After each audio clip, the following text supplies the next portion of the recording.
Walt Disney Pictures presents an entertainment event you will never forget.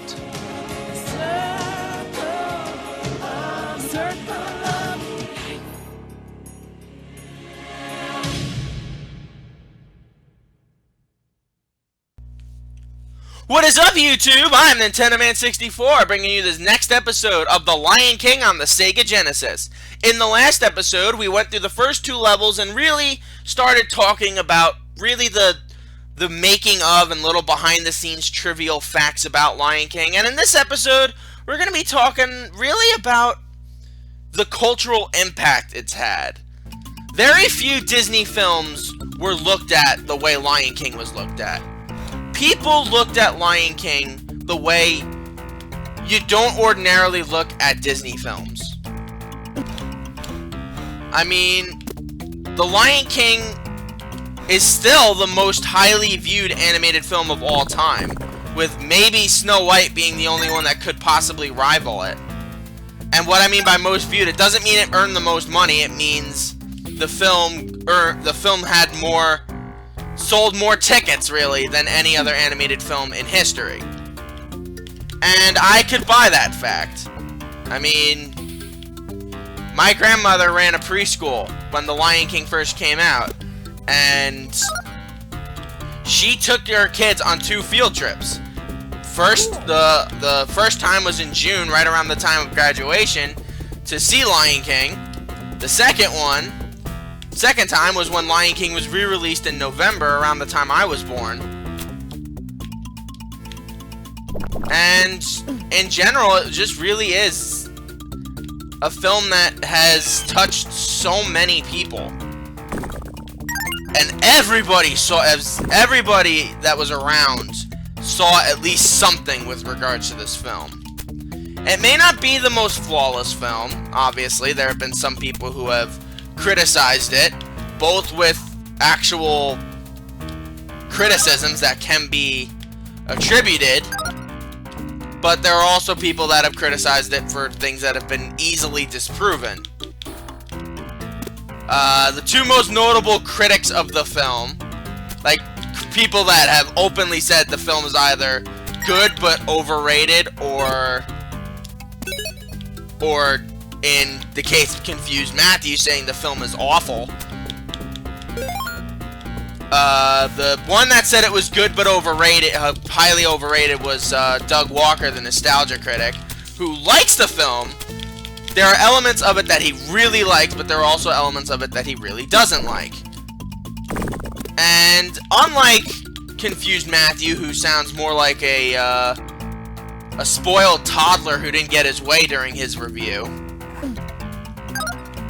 Doug actually gives it some criticism that the film, for lack of a better term, probably deserved.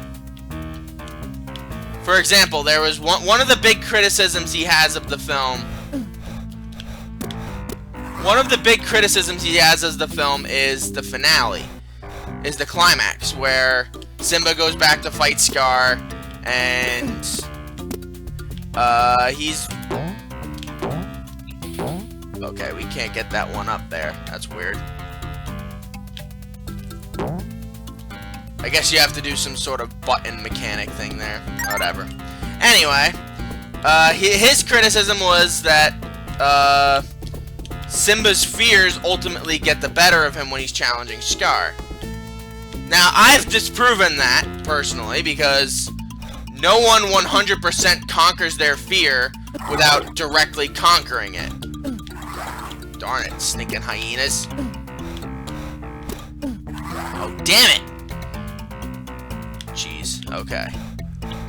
Confused Matthew, unfortunately, when he did his review, he sounds like a spoiled toddler in his review. And it's a bad thing, because he is a good reviewer. He's done good things in the past that he can praise and acclaim. But in this one review, he just seems like a spoiled toddler, and it makes me wonder if he just didn't have a good experience with this movie.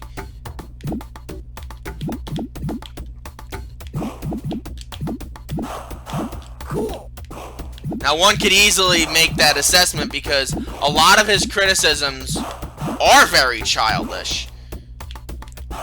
Like, it's like, horrible, garbage, yeah, yeah, and makes this annoying voice for young Simba. Because he's like, oh, he shouldn't be like this, acting this spoiled.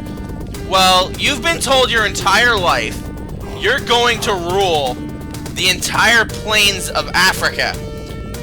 Wouldn't you be a spoiled asshole too? And don't give me that crap that you wouldn't be, because you'd been raised differently. You're in the same universe, you're being raised by Mufasa, and you're being told you're gonna rule the Pride Lands. From a very young age, you're told that your family has done nothing wrong, that you're the best, your dad's the best, and you're gonna be his great successor. If you're gonna tell me that you would not have acted the same way Simba acted, I'm sorry, you're a liar.